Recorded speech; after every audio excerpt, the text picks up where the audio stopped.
नमस्कार विद्यार्थी मित्रांनो, G. सर या यूट्यूब चॅनलमध्ये आपलं स्वागत आहे। मागच्या व्हिडिओमध्ये आपण गुणाकार ही क्रिया शिकत होतो आणि शिकत असताना काही अडचणीमुळे अपूर्णांकाचा गुणाकार हे उदाहरण आपलं अपूर्ण राहील। पण या व्हिडिओमध्ये आपण सर्व प्रकारचे गुणाकाराची उदाहरणं आपण क्लिअर करणार आहे। तर बघा, अपूर्णांकाचा गुणाकार करताना आपण मागच्या व्हिडिओमध्ये दशांश अपूर्णांकाचा गुणाकार करत होतो। दशांश अपूर्णांकाचा गुणाकार करत असताना आपण पाहिलं अंशांशाचा गुणाकार आणि छेदाछेदाचा गुणाकार करावा लागतो। उदाहरणार्थ तर बघा 8/5 गुणिला 2/3 हे एक उदाहरण घेतलं आपण। पहिल्या अपूर्णांकाचा अंश 8 आहे छेद 5, दुसऱ्या अपूर्णांकाचा अंश 2/3। तर गुणाकाराचा नियम असा असतो, अपूर्णांकाचा गुणाकार करत असताना अंशांशाचा गुणाकार आणि खाली छेदाछेदांचा गुणाकार करावा लागतो। तर बघा, अंशांशाचा गुणाकार आणि छेदाछेदाचा गुणाकार 8 गुणिला 2 आणि 5 गुणिला 3, 8 गुणिले 16 आणि 5 3 15। अशा प्रकारे आपल्याला अपूर्णांकाचा गुणाकार करता येईल। आता इथे तुमच्या लक्षात आलं असेल की गुणाकार ही क्रिया करताना, अपूर्णांकाचा गुणाकार ही क्रिया करताना अंशांशाचा गुणाकार आणि छेदाछेदाचा गुणाकार करत असतात। आलेल्या उत्तराला जर एखाद्या संख्येने भाग जात असेल तर त्या ठिकाणी भाग देऊन घ्यायचा, म्हणजेच त्याला संक्षिप्त रूप देऊन घ्यायचं।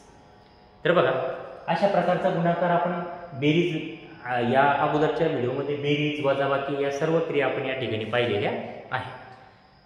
तर अशाच अपूर्णांकाची बेरीज, वजाबाकी, गुणाकार, भागाकार या 4 क्रिया आपल्याला बघायच्या आहेत। तर हा होता आपला अपूर्णांकाचा गुणाकार। आणखी काही सरावासाठी उदाहरणं आपण पाहू।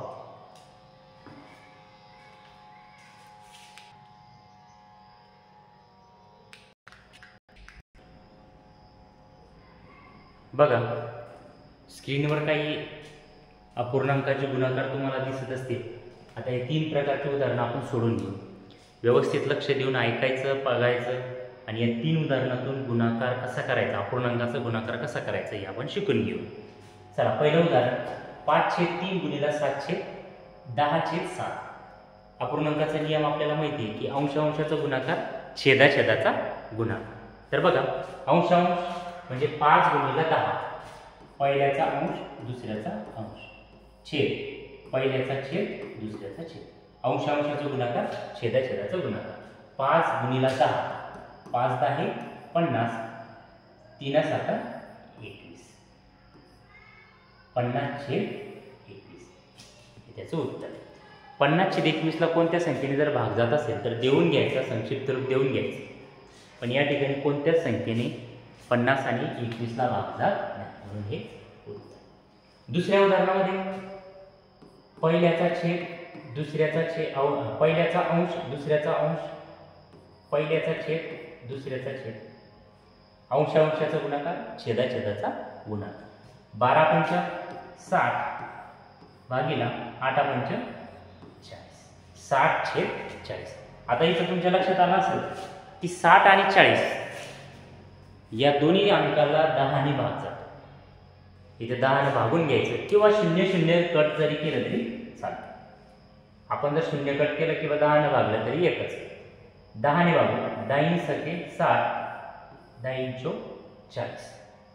आता उरले 6/4। पुन्हा 2 ने 6 ला आणि 4 ला दोन्ही अंकाला भाग जातो, म्हणून 2 ने भागून 2×6 2×4 म्हणजे फायनल उत्तर आलं 3/2। तर बघा, 12/5 गुणिला 5/8 याचं उत्तर आहे 3/2। ओरिजिनल उत्तर 60/40 आलेलं होतं, परंतु त्याला आपण संक्षिप्त रूप दिलं।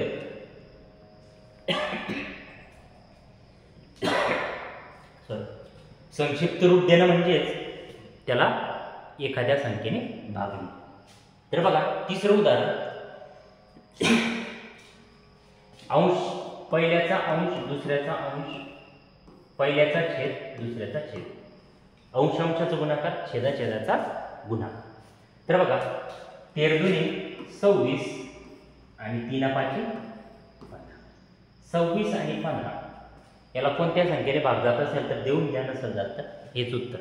पण 26 आणि 15ला कोणत्याही संख्येने भाग जात नाही, म्हणून हे उत्तर. तर बघा, या 3 उदाहरणातून तुमच्या लक्षात आले असेल की अपूर्णांकाचा गुणाकार कसा करायचा.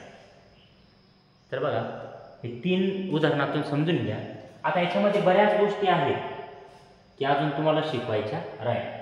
उदाहरणार्थ, भागाकार करत असताना 1 2 4 पॉईंट एक नवीन असतात बघा. जसं की 10/5 अधिक 8/2. अधिक नाही तरी आपण गुणाकार करतोय. 10/5 गुणिला 8/2. अशा प्रकारचं जर उदाहरण आणलेलं असेल तर या उदाहरणामध्ये बघा, 5 या संख्येने 10ला भाग जातो, म्हणून देऊन घ्या. 5 1 5, 5 2 10.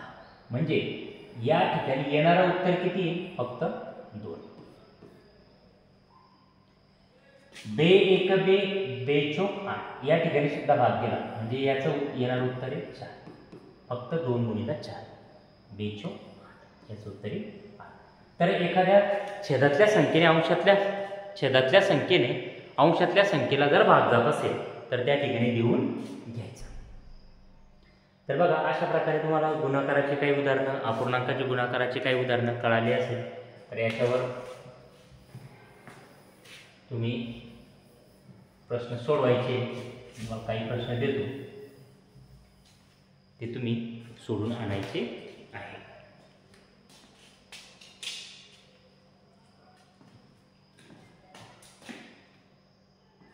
9/3 गुणिला 4/7. 8/5 गुणिला 5/3. 15/20 गुणिला 18/3. हे 3 भागाकार, हे 3 गुणाकार तुम्हाला करायचे. करून बघा, तुम्हाला हे 3 गुणाकार येईलच अशी अपेक्षा आहे. तर आज या व्हिडिओमध्ये आपला गुणाकाराचा पॉईंट क्लिअर झाला असेल असं मी गृहीत धरतो आणि इथे थांबतो. धन्यवाद.